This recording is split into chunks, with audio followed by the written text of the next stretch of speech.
Hello guys आज चाहिँ हामी रामेन च्यालेन्ज गर्नेवाला छौँ। एकदमै धमाका हुनेवाला छ है। यी 2 PM पनि छ हामीसँग अनि चिकनवाला पनि छ है। 2 PM चाहिँ हामीसँग 2टा छ अनि चिकनवाला एउटा छ भने चाहिँ हामीसँग 3टा छ है। हामीले अनि यो पिरो भएपछि खानको लागि पनि हामीले 2टा यो चक्लेटहरू पनि लिएका छौँ है।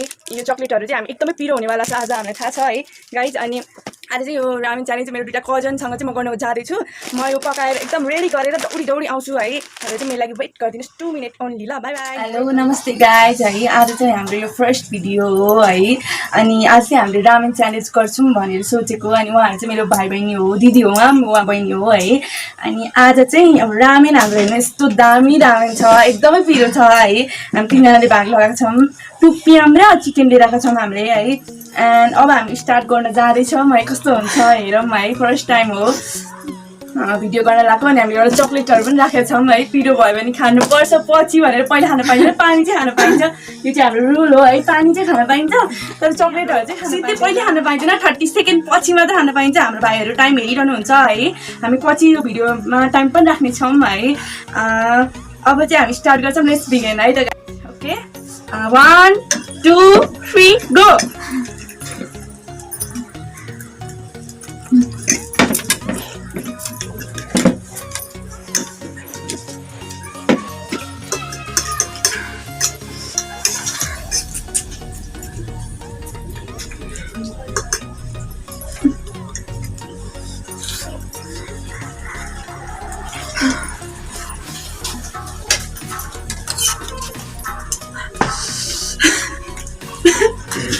So much spicy है खाना, एकदमै राम्रो छ। मुख पुरै पोलिसक्यो।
रामेन च्यालेन्ज सकिसकेको छ है। यो भिडियो हजुरलाई मन पर्यो भने लाइक शेयर एन्ड सब्सक्राइब गर्न नभुल्नु होला। अनि सब्सक्राइब गरेर अनि बेल आइकनलाई पनि प्रेस गरिदिनु होला है। अनि इफ हजुरलाई यो भिडियो मन पर्यो अनि हजुरले अरू पनि भिडियो हाम्रो नयाँ नयाँ भिडियोहरू चाहिन्छ हजुरलाई भने हामी अवश्य लिएर आउने छौँ। तर हजुरले हामीलाई के रियाक्सन कस्तो हुन्छ त्यो पछि हामी भिडियो लिएर आउने नै छौँ है। अनि हजुरले चाहिँ कमेन्टमा पार्ट टु भनेर पनि लेख्नुपर्ने हुन्छ। अनि हामी नयाँ भिडियो छिट्टै नै लिएर आउने नै छौँ है। अनि ऊ विनर छ, उसले हामीलाई पनिस गर्छ अर्को भिडियोमा। इफ हजुरले चाहनु भयो भने मात्र अपलोड गर्छु, नत्र भने चाहिँ अपलोड गर्दिनँ है। फाइनल्ली हाम्रो च्यालेन्ज यस्तो एक्साइटमेन्ट भएको थियो, एकदमै रोयौँ हामी। अनि अहिले अलि शान्त भएर फ्रेस भएर बसेका छौँ। ल हस् त, थ्याङ्क यू सो मच हाम्रो भिडियो हेरेर इन्जोय गरिदिनु भयो।